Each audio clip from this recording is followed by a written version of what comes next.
Hello everyone. तो बेटा हम पढ़ रहे हैं मॉलिक्यूलर बेसिस ऑफ इनहेरिटेंस और आज की वीडियो में हम पढ़ेंगे लैकोपेरॉन। तो प्रीवियस वीडियो में हमने पढ़ा था रेगुलेशन ऑफ जीन एक्सप्रेशन, जिसमें हमने देखा था कि यूकैरियोट्स में 4 डिफरेंट लेवल्स पे जीन एक्सप्रेशन रेगुलेट होता है। वो 4 डिफरेंट लेवल्स क्या है? Transcriptional level, processing level, transport of mRNA from nucleus to the cytoplasm and translational level. फिर हमने देखा था कि प्रोकैरियोट्स में इतने सारे स्टेप्स नहीं होते, तो उनका मेन रेगुलेशन होता है ट्रांसक्रिप्शनल इनिशिएशन लेवल पे। ठीक है, तो बेटा आज की वीडियो में हम पढ़ेंगे कि प्रोकैरियोट्स में ये जो रेगुलेशन होता है ट्रांसक्रिप्शन लेवल पे ये कैसे होता है, इसका एग्जाम्पल आज हम पढ़ने वाले हैं। ठीक है, तो वो है लैकोपेरॉन। तो सबसे पहले ओपेरॉन सिस्टम को एक्सप्लेन किया था फ्रैंकोइस जैकब, जो कि एक जेनेटिसिस्ट थे, और उनके साथ जेक मोनोड ने, जो कि एक बायोकेमिस्ट थे। इन्होंने सबसे पहले एक्सप्लेन किया था एक transcriptionally regulated system which is operon. Operon क्या होता है बेटा? ओपेरॉन डिफरेंट डीएनए सीक्वेंसेस का एक ग्रुप है जिसमें रेगुलेटरी जीन्स, प्रमोटर, ऑपरेटर और स्ट्रक्चरल जीन्स होते हैं, और इन स्ट्रक्चरल जीन्स का एक्सप्रेशन एक साथ रेगुलेट होता है। इनका एक ही एमआरएनए बनता है ट्रांसक्रिप्शन से, पर फिर उस एमआरएनए से अलग अलग प्रोटीन्स ट्रांसलेट होते हैं। ठीक है, याद कीजिए जब हमने ट्रांसक्रिप्शन में जीन्स के बारे में पढ़ा था तो हमने देखा था कि प्रोकैरियोट्स में पॉलीसिस्ट्रॉनिक जीन्स होते हैं, जिसमें मैंने आपको बताया था कि मल्टीपल पॉलीपेप्टाइड्स के लिए कोड करते हैं। तो यहाँ पे वही आपको दिखाई देगा कि ये जो स्ट्रक्चरल जीन्स हैं इन सबका ट्रांसक्रिप्शन एक साथ रेगुलेट होगा, एक ही एमआरएनए बनेगा, बट उनसे डिफरेंट प्रोटीन ट्रांसलेट होंगे। इसी को बोलते हैं बेटा हम ओपेरॉन। ये बैक्टीरिया में काफी कॉमन है और इसके एग्जाम्पल्स हैं lac operon, TRP operon, ara operon, his operon and val operon, और भी बहुत सारे एग्जाम्पल्स हैं एटसेट्रा।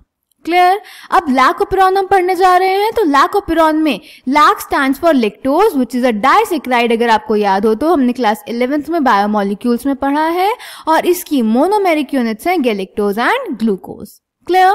चलिए स्टार्ट करते हैं लैकोपेरॉन के बारे में। तो बेटा लैकोपेरॉन में लैक स्टैंड्स फॉर लैक्टोज, जो कि एक डाइसैकेराइड है। तो अगर हम इसका रेगुलेशन पढ़ रहे हैं तो ऑब्वियस सी बात है कि लैकोपेरॉन लैक्टोज के मेटाबॉलिज्म से रिलेटेड होगा। तो बेटा लैक्टोज को अगर हम बीटा गैलेक्टोसाइडेज एंजाइम के प्रेजेंस में हाइड्रोलाइज करवाते हैं तो लैक्टोज अपनी मोनोमेरिक यूनिट्स गैलेक्टोज और ग्लूकोज में ब्रेक हो जाता है, हाइड्रोलाइज हो जाता है। गैलेक्टोज और ग्लूकोज मोनोसैकेराइड्स हैं जिनको bacteria as source of energy use करता है। क्लियर? तो लैकोपेरॉन में क्या हो रहा है? लैक्टोज का ब्रेकडाउन हो रहा है into galactose and glucose in the presence of enzyme beta galactosidase. Beta galactosidase enzyme का काम है लैक्टोज का हाइड्रोलिसिस करना। अब आप मुझे बताइए कि अगर बैक्टीरिया के पास लैक्टोज नहीं है, बैक्टीरिया लैक्टोज एक मीडियम से लेता है, बट अगर उस मीडियम में लैक्टोज नहीं है तो क्या बैक्टीरिया को बीटा गैलेक्टोसाइडेज एंजाइम बनाने की कोई जरूरत है? बिल्कुल भी जरूरत नहीं है। अगर लैक्टोज ही नहीं है तो बीटा गैलेक्टोसाइडेज एंजाइम बैक्टीरिया की बॉडी में ट्रांसलेट होकर क्या करेगी? उसका तो कुछ काम ही नहीं है। तो इसीलिए जब बैक्टीरिया के पास लैक्टोज नहीं होता तो बीटा गैलेक्टोसाइडेज एंजाइम प्रोड्यूस नहीं होती। ये हमने प्रीवियस वीडियो में भी पढ़ा था कि जो जीन एक्सप्रेशन है वो अलग अलग फिजियोलॉजिकल, मेटाबॉलिक और एनवायरमेंटल फैक्टर्स से रेगुलेट होता है। तो अब अगर क्योंकि बैक्टीरिया के पास लैक्टोज नहीं होगा तो बीटा गैलेक्टोसाइडेज भी नहीं बनेगी। Clear? Hence if there is no lactose there is no use of production of the enzyme beta galactosidase. इतनी बात क्लियर है? चलिए अब लैकोपेरॉन में होता क्या क्या है। तो बेटा लैकोपेरॉन में होता है रेगुलेटरी जीन, जो होता है आई gene. I stands for inhibitor gene. ये एक ऐसा प्रोटीन बनाता है, एक ऐसा प्रोटीन ट्रांसलेट करता है जो एज रिप्रेसर मॉलिक्यूल बिहेव करता है। रिप्रेसर मॉलिक्यूल यानी ये ट्रांसक्रिप्शन को रिप्रेस कर देगा। कैसे करेगा अभी हम देखेंगे। फिर इसके पास 3 स्ट्रक्चरल जीन्स प्रेजेंट होते हैं। कौन कौन से? Z, Y and A। Z gene beta galactosidase enzyme बनाता है, जिसका फंक्शन क्या है? लैक्टोज का हाइड्रोलिसिस करना into its monomeric units which are galactose and glucose. Then जो Y जीन होता है वो परमिएज एंजाइम बनाता है। परमिएज एंजाइम सेल की परमिएबिलिटी इंक्रीज करती है for beta galactosides. Beta galactosides क्या है यहाँ पे? लैक्टोज। बीटा गैलेक्टोसाइड्स का मतलब है जिन मॉलिक्यूल्स पे बीटा गैलेक्टोसाइडेज एंजाइम एक्ट करेगी। और जो ए जीन होता है वो ट्रांस एसिटाइलेज एंजाइम बनाता है, जो कि एसिटाइल ग्रुप का ट्रांसफर करती है। ठीक है, लैक्टोज के मेटाबॉलिज्म में तीनों ही जीन प्रोडक्ट्स का यूज किया जाता है। ओके, इनके अलावा एक ऑपरेटर होता है। ऑपरेटर का फंक्शन हम प्रीवियस वीडियो में पढ़ चुके हैं कि ये एसेसिबिलिटी कंट्रोल करता है प्रमोटर जीन की। क्लियर? चलिए स्टार्ट करते हैं। लेक्टोज किस तरह से काम करेगा बेटा लाकोपेरॉन में? लेक्टोज बीटा गैलेक्टोसाइडेज एंजाइम का सबस्ट्रेट होता है, यानी बीटा गैलेक्टोसाइडेज एंजाइम लेक्टोज पर ही एक्ट करती है। Also lactose as inducer behave करता है। इंड्यूसर बिहेव करने का मतलब है कि यही लाकोपेरॉन की स्विचिंग ऑन और स्विचिंग ऑफ कंट्रोल करता है, रेगुलेट करता है। अगर लेक्टोज प्रेजेंट होगा मीडियम में तो लाकोपेरॉन ऑन हो जाएगा, और अगर लेक्टोज एब्सेंट होगा मीडियम में तो लाकोपेरॉन ऑफ हो जाएगा। तो क्योंकि लेक्टोज ही लाकोपेरॉन का ऑन होना और ऑफ होना रेगुलेट कर रहा है, इसीलिए इसको हम इंड्यूसर मॉलिक्यूल बोलते हैं। तो कोई भी कंफ्यूज नहीं होगा between inhibitor and inducer. Clear? But बेटा जो लाकोपेरॉन है उसका थोड़ा बहुत ही लो एक्सप्रेशन हमेशा होता है सेल में, क्योंकि अगर उसका एक्सप्रेशन नहीं होगा तो परमिएज एंजाइम नहीं बनेगी। अगर परमिएज एंजाइम नहीं बनेगी तो सेल की परमिएबिलिटी नहीं होगी लेक्टोज के लिए, तो लेक्टोज सेल में एंटर ही नहीं करेगा। तो अगर लेक्टोज सेल में एंटर ही नहीं करेगा तो लाकोपेरॉन तो कभी एक्सप्रेस ही नहीं होगा। बैक्टीरिया को कभी भी सोर्स ऑफ एनर्जी गैलेक्टोज और ग्लूकोज मिलेगा ही नहीं। तो इसीलिए इस ओपेरॉन का हमेशा थोड़ा एक्सप्रेशन होता है। A very low level of expression of lac operon has to be present in the cell all the time, otherwise lactose can not enter the cells. Clear? चलिए अब देखते हैं कि इंड्यूसर अगर एब्सेंट है, यानी मीडियम में लेक्टोज प्रेजेंट नहीं है, तो लाकोपेरॉन कैसे बिहेव करता है। तो अगर हमारे पास मीडियम में इंड्यूसर यानी लेक्टोज नहीं है तो बेटा ये जो आई जीन होगा यानी इनहिबिटर जीन, जिसको हम रेगुलेटरी जीन बोलते हैं, उसका ट्रांसक्रिप्शन होगा और बनेगा रिप्रेसर mRNA। फिर इसका ट्रांसलेशन होगा और बनेगा रिप्रेसर प्रोटीन। ये रिप्रेसर प्रोटीन बेटा जाके बाइंड हो जाएगा ऑपरेटर से। ठीक है? अब आरएनए पॉलीमरेज जिसको प्रोमोटर से जाना है स्ट्रक्चरल जीन पेन का ट्रांसक्रिप्शन करने के लिए, वो नहीं जा पाएगी। क्यों? क्योंकि उसके बीच के सीक्वेंस में ऑपरेटर पे एक रिप्रेसर प्रोटीन प्रेजेंट है जहां पे आरएनए पॉलीमरेज को प्रेजेंट होना चाहिए था। तो अब क्योंकि यहाँ पे रिप्रेसर प्रोटीन प्रेजेंट है तो आरएनए पॉलीमरेज यहाँ नहीं आ पाएगी, और अगर यहाँ नहीं आ पाएगी तो वो आगे स्ट्रक्चरल जीन तक भी नहीं पहुंच पाएगी। और अगर आरएनए पॉलीमरेज स्ट्रक्चरल जीन तक नहीं पहुंच पाएगी तो उनका ट्रांसक्रिप्शन नहीं होगा। ट्रांसक्रिप्शन नहीं होगा तो ट्रांसलेशन नहीं होगा, कोई प्रोटीन नहीं बनेगा, और लाकोपेरॉन स्विच ऑफ कंडीशन में है। तो यहां पे हम लिख देते हैं switch off. So repressor binds to the operator region O and prevents RNA polymerase from transcribing the operon. Clear? अब अगर इंड्यूसर प्रेजेंट होगा तो क्या होगा? अब मीडियम में लेक्टोज प्रेजेंट है तो अगेन जो आई जीन होगा, इनहिबिटर जीन होगा, वो रिप्रेसर mRNA बनाएगा ट्रांसक्रिप्शन से, उसका ट्रांसलेशन होगा और रिप्रेसर प्रोटीन बनेगा। बट बेटा अब इस रिप्रेसर प्रोटीन से आके हमारा इंड्यूसर जुड़ जाएगा जो कि है लेक्टोज या फिर एलोलेक्टोज। क्लियर? अब अगर हमारा लेक्टोज इस रिप्रेसर प्रोटीन से जुड़ जाएगा तो ये रिप्रेसर प्रोटीन ऑपरेटर से नहीं जुड़ पाएगा, यानी रिप्रेसर इनएक्टिव हो जाएगा। तो रिप्रेसर ऑपरेटर से जुड़ रहा था तो लाकोपेरॉन को स्विच ऑफ कर देता है, इसीलिए इसको रिप्रेसर बोलते हैं। और अब इस रिप्रेसर से इंड्यूसर जुड़ गया है तो वो ऑपरेटर से नहीं जुड़ पाएगा, तो इसीलिए जो लाकोपेरॉन है वो स्विच ऑफ नहीं होगा। तो यानी रिप्रेसर अपना काम नहीं कर पा रहा है, इसीलिए इसको इनएक्टिव रिप्रेसर बोलते हैं। ठीक है? अब अगर ऑपरेटर से रिप्रेसर नहीं जुड़ेगा तो ऑपरेटर फ्री है, तो यहाँ पे आरएनए पॉलीमरेज आ जाएगी और वो स्ट्रक्चरल जीन्स का ट्रांसक्रिप्शन करेगी। जब इनका ट्रांसक्रिप्शन होगा तो लैक mRNA बनेगा। इन तीनों स्ट्रक्चरल जीन का एक ही mRNA बनेगा। इस लैक mRNA से जो Z जीन का सीक्वेंस होगा उससे बीटा गैलेक्टोसाइडेज एंजाइम बनेगी, Y जीन के सीक्वेंस से परमिएज एंजाइम बनेगी, और A जीन के सीक्वेंस से ट्रांस एसिटाइलेज एंजाइम बनेगी। ये जो बीटा गैलेक्टोसाइडेज एंजाइम होगी बेटा, ये लेक्टोज पे जो कि रिप्रेसर प्रोटीन से जुड़ा हुआ है, इस लेक्टोज पे एक्ट करेगी और लेक्टोज का ब्रेक डाउन करती चली जाएगी इनटू गैलेक्टोज एंड ग्लूकोज। फिर एक पॉइंट ऐसा आएगा कि लेक्टोज पूरी तरह से ब्रेक डाउन हो जाएगा, तो अब इस बीटा गैलेक्टोसाइडेज की जरूरत नहीं होगी। और अगर लेक्टोज पूरी तरह से ब्रेक हो जाएगा तो ये जो हमारा रिप्रेसर है ये फिर से फ्री हो जाएगा, और अगर रिप्रेसर फ्री हो जाएगा तो ये वापस से ऑपरेटर पे जाके जुड़ जाएगा, यानी आरएनए पॉलीमरेज वापस इन स्ट्रक्चरल जीन का ट्रांसक्रिप्शन रोक देगी, और ये ZYA का ट्रांसक्रिप्शन नहीं होगा तो ये एंजाइम बनना भी बंद हो जाएगी, जिसकी वजह से जो हमारा लाकोपेरॉन होगा वापस से स्विच ऑफ कंडीशन में चला जाएगा। समझ गए? तो ये होता है हमारा negative regulation of lac operon. Lac operon में जब इंड्यूसर एब्सेंट होता है तो वो स्विच ऑफ कंडीशन में होता है, यानी कि जो रिप्रेसिव प्रोटीन होता है वो ऑपरेटर से बाइंड हो जाता है और इसीलिए आरएनए पॉलीमरेज स्ट्रक्चरल जीन का ट्रांसक्रिप्शन नहीं कर पाती। बट जब इंड्यूसर यानी लैक्टोज या एलोलैक्टोज प्रेजेंट होगा तो वो रिप्रेसिव प्रोटीन से जुड़ जाएगा और रिप्रेसिव प्रोटीन ऑपरेटर से नहीं जुड़ पाएगा, तो आरएनए पॉलीमरेज स्ट्रक्चरल जीन्स का ट्रांसक्रिप्शन करेगी तो लैक एमआरएनए बनेगा। फिर ट्रांसलेशन से बीटा गैलेक्टोसाइडेज, परमिएज और ट्रांस एसिटाइलेज एंजाइम बनेगी।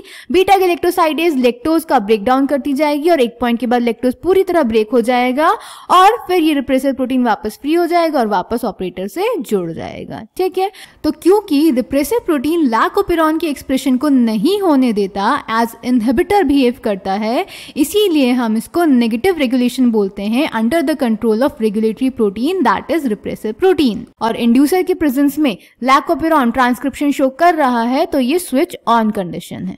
समझ गए? इजी सा टॉपिक है, एनसीईआरटी से पढ़ लें इसको आप। सो the lactoperon. The elucidation of the lactoperon was also a result of a close association between a geneticist Francois Jacob and a chemist Jake Monod. तो बेटा lactoperon को सबसे पहले किसने एक्सप्लेन किया था? Francois Jacob, जो कि एक जेनेटिसिस्ट थे, और Jake Monod ने, जो कि एक बायोकेमिस्ट थे। They were the first to elucidate a transcriptionally regulated system. इन्होंने ही सबसे पहले एक ट्रांसक्रिप्शनली रेगुलेटेड सिस्टम को एक्सप्लेन किया था। In lactoperon, here lac refers to lactose. A polycistronic structural gene is regulated by a common promoter and regulatory genes. Polycistronic gene यानी multiple genes ZYA एक ही common promoter, common regulator से regulate होते हैं, इसी को हम बोलते हैं operon system. Such arrangement is very common in bacteria and is referred to as operon. तो operon क्या होता है? operon system वो system है जिसमें polycistronic structural genes का जो regulation है, जो expression है, वो सेम प्रमोटर, सेम रेगुलेटर से रेगुलेट होता है। समझ गए? इस अरेंजमेंट को हम ओपेरॉन सिस्टम बोलते हैं और ये बैक्टीरिया में काफी कॉमन है। To name few such examples, lac operon, TRP operon, ara operon, his operon and val operon etcetera. The lactoperon consists of one regulatory gene, the I gene. Here the term I does not refer to inducer, rather it is derived from the word inhibitor. याद रखेंगे, यहाँ पे जो regulatory gene है, हमने पढ़ा है कि regulatory gene पॉजिटिव और नेगेटिव दोनों तरह का इफेक्ट प्रोड्यूस करता है। तो यहाँ पे वो कैसा इफेक्ट प्रोड्यूस कर रहा है? नेगेटिव, इनहिबिटर की तरह बिहेव करेगा वो। Clear? And 3 structural genes Z, Y and A. The I gene codes for the repressor of the lactoperon. जो हमारा रेगुलेटरी जीन है लैकोपेरॉन में, वो रिप्रेसर के लिए कोड करेगा। ठीक है? The Z gene codes for beta galactosidase, जिसको हम शॉर्ट में बीटा गैल बोलते हैं, which is primarily responsible for the hydrolysis of the disaccharide lactose into its monomeric units galactose and glucose. The Y gene codes for permease, which increases permeability of the cell to beta galactosides. The A gene encodes a transacetylase. तो Z gene जो होता है वो beta galactosidase enzyme बनाता है, जो कि lactose, जो कि एक डाइसैकेराइड है, उसका हाइड्रोलिसिस करती है into monosaccharides galactose and glucose. फिर जो वाई जीन है वो परमिएज एंजाइम बनाता है, जो सेल की परमिएबिलिटी इंक्रीज करता है लैक्टोज के लिए, और A gene transacetylase enzyme के लिए कोड करता है. Hence all the 3 gene products in lac operon are required for metabolism of lactose. तो बेटा यहाँ पे क्वेश्चन आ सकता है कि कौन सी जीन का प्रोडक्ट लैक्टोज मेटाबॉलिज्म में पार्टिसिपेट करता है? तो उसका आंसर होगा all 3 gene products, तीनों जीन के प्रोडक्ट्स. ठीक है? In most other operons as well, the genes present in the operon are needed together to function in the same or related metabolic pathway. तो मोस्टली operons में बेटा जो jeans होते हैं उनका जो प्रोडक्ट होता है वो साथ में मेटाबॉलिज्म पाथवे को, मेटाबॉलिक पाथवे को रेगुलेट करता है. क्लियर? चलिए, lactose is the substrate for the enzyme beta galactosidase and it regulates switching on and off of the operon. Lactose beta galactosidase enzyme के सबस्ट्रेट की तरह भी बिहेव करता है और ये इंड्यूसर भी है, क्योंकि ये ओपेरॉन की switching on and off regulate करता है. Hence it is termed as inducer. In the absence of a preferred carbon source such as glucose, if lactose is provided in the growth medium of the bacteria, the lactose is transported into the cells through the action of permease. Remember, a very low level of expression of lactoperon has to be present in the cell all the time, otherwise lactose lactose cannot enter the cells। अब बेटा ये हमने पीछे ही पढ़ा कि जो lactose है, lactose के लिए सेल की परमिएबिलिटी इंक्रीज करता है परमिएज एंजाइम, यानी जब परमिएज एंजाइम प्रेजेंट होगा तभी लेक्टोज बैक्टीरिया के सेल के अंदर जाएगा। तो इसीलिए जो लैकोपेरॉन है उसका very low level of expression हमेशा होता है, तभी लेक्टोज अंदर जाएगा। अगर ऐसा नहीं होगा तो लेक्टोज सेल के अंदर नहीं जाएगा। The lactose then induces the operon in the following manner. The repressor of the operon is synthesised all the time constitutively from the I gene. तो आइजीन हमेशा रिप्रेसर प्रोटीन बनाता है। The repressor protein binds to the operator region of the operon and prevents RNA polymerase from transcribing the operon. In the presence of an inducer such as lactose or allolactose, the repressor is inactivated by interaction with the inducer. This allows RNA polymerase access to the promoter and transcription proceeds. Essentially, regulation of lactoperon can also be visualized as regulation of enzyme synthesis by its substrate. तो क्या हो रहा है बेटा, जब inducer नहीं है यानी लेक्टोज नहीं है तो आइजीन रिप्रेसर mRNA बनाएगा, वो रिप्रेसर प्रोटीन बनाएगा जो कि ऑपरेटर रीजन से जुड़ जाएगा और आरएनए पॉलीमरेज स्ट्रक्चरल जीन का ट्रांसक्रिप्शन नहीं कर पाएगी। तो ऐसे केस में लैकोपेरॉन एक्सप्रेस नहीं करेगा यानी स्विच ऑफ रहेगा। बट जब इंड्यूसर यानी लेक्टोज या एलोलेक्टोज आएगा तो वो रिप्रेसर प्रोटीन से बाइंड करके उसको इनएक्टिव कर देगा, जिसकी वजह से वो ऑपरेटर से नहीं जुड़ पाएगा। तो आरएनए पॉलीमरेज स्ट्रक्चरल जीन का ट्रांसक्रिप्शन करेगी तो बनेगा लैक mRNA और फिर उसके ट्रांसलेशन से बीटा गैलेक्टोसाइडेज, परमिएज और ट्रांसएसिटाइलेज एंजाइम बनेगी। तो ये स्विच ऑन कंडीशन होगी। तो बीटा गैलेक्टोसाइडेज इस लेक्टोज पे एक्ट करेगी, इसका ब्रेक डाउन करती रहेगी और जब ये पूरी तरह कंज्यूम हो जाएगा तो ये रिप्रेसर प्रोटीन वापस फ्री हो जाएगा और ऑपरेटर से जुड़ जाएगा और वापस से लैकोपेरॉन स्विच ऑफ कंडीशन में पहुंच जाएगा। ठीक है, तो यहाँ पे लैकोपेरॉन का ट्रांसक्रिप्शन रेगुलेट हो रहा है। तो हम ये भी बोल सकते हैं कि एंजाइम प्रोडक्शन रेगुलेट हो रहा है, क्योंकि अल्टीमेट प्रोडक्ट क्या बनना है, एंजाइम। तो इसीलिए यहाँ पे लिखा हुआ है essentially regulation of lac operon can also be visualized as regulation of enzyme synthesis by its substrate. जो हमारा सबस्ट्रेट है लेक्टोज, वही तो अल्टीमेटली रेगुलेट कर रहा है ना एंजाइम का सिंथेसिस। लेक्टोज प्रेजेंट होगा तो एंजाइम सिंथेसाइज होगी और अगर लेक्टोज एब्सेंट होगा तो एंजाइम सिंथेसाइज नहीं होगी, क्योंकि अगर लेक्टोज प्रेजेंट होगा तभी ट्रांसक्रिप्शन और ट्रांसलेशन होगा और अगर लेक्टोज एब्सेंट होगा तो ये चीजें नहीं होंगी। Clear? Then remember, glucose and galactose can not act as inducers for lac operon. Lac operon के लिए इंड्यूसर सिर्फ लेक्टोज है, ग्लूकोज और गैलेक्टोज नहीं। Can you think of how long the lac operon would be expressed in the presence of lactose? जब तक lactose repressor protein से जुड़ा रहेगा तब तक एक्सप्रेशन होगा। ठीक है, regulation of lac operon by repressor is referred to as negative regulation. तो रिप्रेसर प्रोटीन से रेगुलेट जो हो रहा है लैकोपेरॉन, उसको हम नेगेटिव रेगुलेशन बोलेंगे, क्योंकि वो यहाँ पे रिप्रेस कर रहा है। Lac operon is under the control of positive regulation as well, but it is beyond the scope of discussion at this level. ठीक है, तो ये था बेटा लैकोपेरॉन। आई होप आपको समझ में आया होगा। कोई भी डाउट होंगे तो आप कमेंट सेक्शन में पूछ सकते हैं। Thank you.